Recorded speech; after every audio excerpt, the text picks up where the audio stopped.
Card Geeks, Frenchie coming at you here from the South Carolina Card Show, and we've been here this weekend working the show, telling everybody about Bo Jackson Battle Arena, and I just wanted to kind of take a moment and tell you all a little bit of a story. This is one that I've been sitting on this story for, I guess, what's today?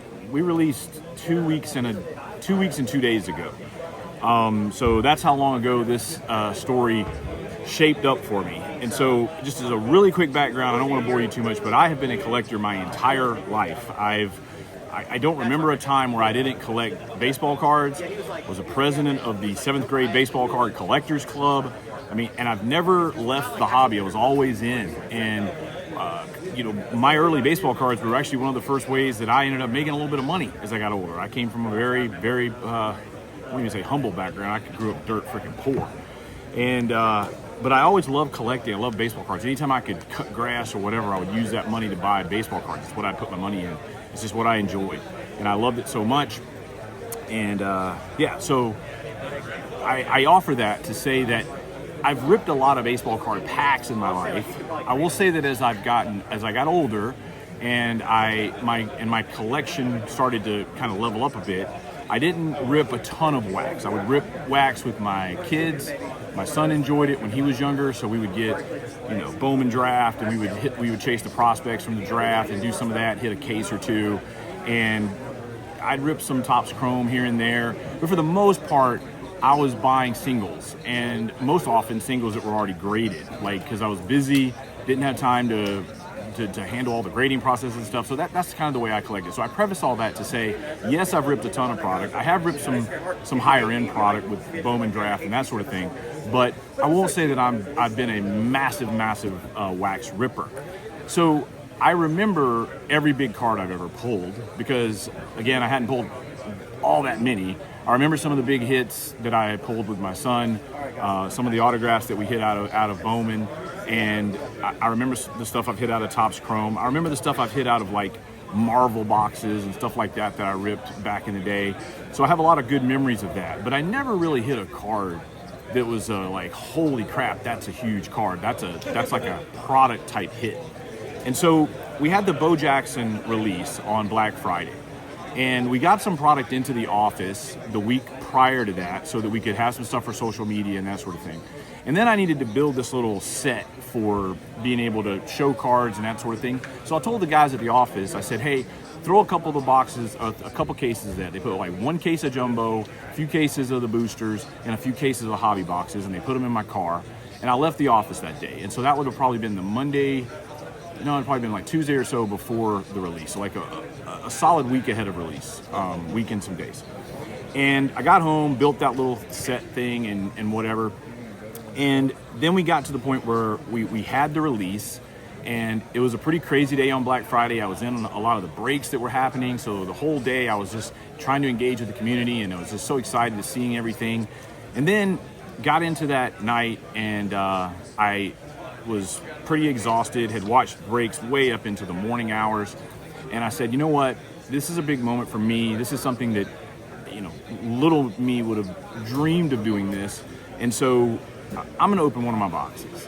And so I go in my office, grab a hobby box. I walk back in, I sit down on the couch, I take a Cheerwine, put it beside me. It was me, Billy, CJ, and we're just sitting there, and everybody else was in the bed, and I started opening the box. And I have no idea what was in any of those boxes. The way the collation worked, we worked hard for people not to know what was in any of the specific boxes and where they went. We tried to make sure they were all distributed. We had QC people on the ground there, but once they go in those packs, then the pack goes into the box, then the box goes into the case. There's a part in that process where what the specific hits are. Then you kind of get blended into this time where you don't know necessarily what the hits are, but you know which cases or boxes have hits. And then those go into pallets to try to make sure that the product gets fairly well distributed.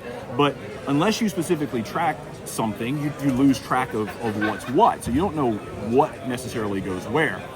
I will just tell you this. If we wanted to at the factory, we could know where every big card goes. It would be easy. We could literally just track them through. You could send them to a specific breaker. You could send them to a specific warehouse to make sure they end up in a certain region. 100%. Obviously, you could do all of that. And so, just to put that out there, that we acknowledge that could obviously be done, but certainly I had no idea what was in any of the boxes that came to my house. I had no control over which boxes were picked. The people that grabbed those cases out of the office, they never went to the factory. They had no freaking idea what was what. And so I sit down to rip, and in that box, I hit the biggest hit I've ever hit in my life. And I had these mixed emotions when I hit it, because I was like, man, this isn't my own product. Everybody's going to think I cooked it. They're going to think I cooked the hit or something. And I was like, I can't show it to anybody because they'll think I literally like rigged my own dadgum product. And so I sleeved it up and I put it in the safe, and I had these really big mixed emotions. Here I hit this amazing card, and I felt like I almost guilty, for lack of a better word. And then I just watched more as the weeks went on, or the days. It's only been 2 weeks. And I was like, you know what? Screw that. If somebody thinks that I cooked the books on a card that I could have literally just taken out the back door and somehow made it land in a box so that I could sit on my couch, or if you don't believe the story, fine. I don't care. I'm excited about this card. I will own this card as long as I live. This card is, if it is off the market, as off the market gets. It's the biggest pull I've ever pulled. And I want to show it to you now because it's a little bit relevant to an auction that ends tonight. Here's that card. One of these ends tonight on eBay, and these are very scarce. These are hen's teeth, as we say in the boba community. That's a saying from my grandmother. When something was hard to find, it's hen's teeth. And so this Bo Jackson bubblegum, when I saw that it was bubblegum, I got excited. And then when I slid it down, as soon as I saw the top, the very top of the, I knew what it was. And I was like, oh my God, I hit one of the, not just a Bo Jackson auto, I hit one of the Bo Jackson bubblegum autos. And for me, the nostalgia of bubblegum, just having bubblegum in the packs, the ability to make this bubblegum hero, I don't take a ton of credit for a lot of ideas. This one was my idea. The idea that bubblegum was something we were going to lean into. We were going to lean into these 80s rads, the Grandma's linoleums. Like, those were cards that I pushed for very big. And so for me to hit this one, man, I'm pumped. I'm pumped. And this feels so much more amazing to me than if I'd have gone and bought one on the secondary market. Not that I wouldn't still like that, but for me to have pulled this, and I know it wasn't rigged. I know that. Like, other people may say that guy rigged his own freaking card. Fine, say it. I don't care. I know it wasn't, and this is my favorite card ever.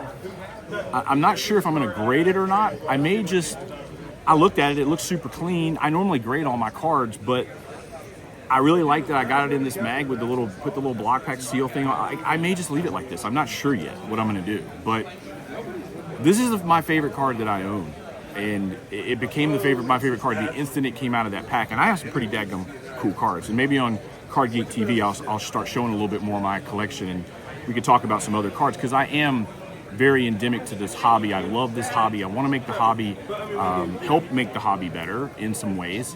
And I think there's a lane that we can run in with Bo Jackson Battle Arena and create some crossover that I think is going to be super special. And so that we've seen on the bubblegums that I know of. I think it's T. Roy's card shop. Sorry if I messed your name up there. I know it's like T and then he does the Roy's. Saw them post one on socials. And then the one that Chris and Asher had that I did the video of, they came all the way from Knoxville, and we showed their card. They were here for the Xavier Legette signing. And so that's the one that's up on bids. And excited to see where that ends. It is Apex all day. And I'll just tell you that the available market for these, at least while I walk the earth, is one less, because this is off the market as off the market gets. So anyway, just want to tell you all that story. My biggest hit ever just so happens to coincide with that auction that's going on tonight. So I wanted to tell the story and FUD away and say that I rigged it, whatever. But I'm super pumped about that one. Thanks everybody for tuning in, and I hope that you have a chance to rip some Bo Jackson Battle Arena yourself, and I hope that you can find some of these moments of joy, whether it be putting the smack down on somebody in the game or whether it be hitting one of those big cards. I hope that everyone out there can get a chance to enjoy some of these little moments of joy that we have in Bo Jackson Battle Arena. Thanks a lot, everybody. Yeah, but that's also